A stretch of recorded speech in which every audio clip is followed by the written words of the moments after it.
আজকে আমাদের বাংলাদেশ যুব মহিলা লীগ সুনামগঞ্জ এবং সারা বাংলাদেশে যুব মহিলা লীগের আজকে 22তম প্রতিষ্ঠাবার্ষিকী। সারা বাংলাদেশে যত জায়গায় যুব মহিলা লীগের কমিটিগুলো আছে সবাই, বা আমরা জেলা কমিটির আছি, জেলা সদর এবং উপজেলা ওয়ার্ড ইউনিয়ন কমিটিগুলা এই যুব মহিলা লীগের 22তম প্রতিষ্ঠাবার্ষিকী উদযাপন করতেছে সবাই। দ্বিতীয়ত আজকে যারা সুনামগঞ্জ আমার এই যুব মহিলা লীগের 22তম প্রতিষ্ঠাবার্ষিকীতে সবাই এসে আজকের আমাদের এই 22তম প্রতিষ্ঠাবার্ষিকীকে সফল করার জন্য সকাল থেকে আমাদের সঙ্গে ছিলেন, তাদের সবাইকে আমি ধন্যবাদ জানাই। আজকে আমাদের এই প্রোগ্রামকে সফল করার জন্য আমাদেরকে সবাই সহযোগিতা করার জন্য আমি সবাইকে ধন্যবাদ জানাই।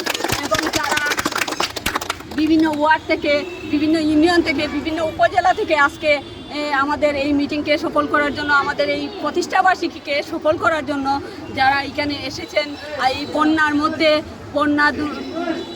যেখানে সুনামগঞ্জ প্রতিটা এলাকায় বন্যায় প্লাবিত, আজকে সুনামগঞ্জের মানুষ চারিদিকে বন্যাকে আপনারা জয় করে এবং অতিক্রম করে যে আজকে এইখানে এসে এই প্রতিষ্ঠাবার্ষিকীকে সফল করেছেন, আমি আমার অন্তরস্থল থেকে সবাইকে ধন্যবাদ জানাই।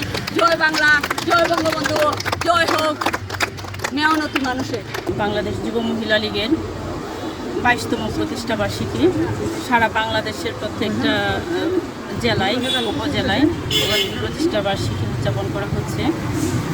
আপনারা জানেন সারা দেশেই বন্যায় প্লাবিত, আমরা সেই জন্য যুব মহিলা লীগের প্রতিষ্ঠাবার্ষিকী উদযাপন করছি। পাশাপাশি আমাদের যুব মহিলা লীগের প্রতিষ্ঠাবার্ষিকী উদযাপন উপলক্ষে বৃক্ষরোপণ কর্মসূচি আছে।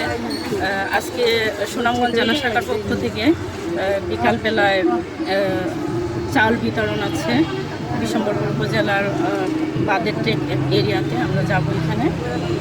আর এটা বন্যার্থদের জন্য আমাদের যুব মহিলা লীগের পক্ষ থেকে প্রধান।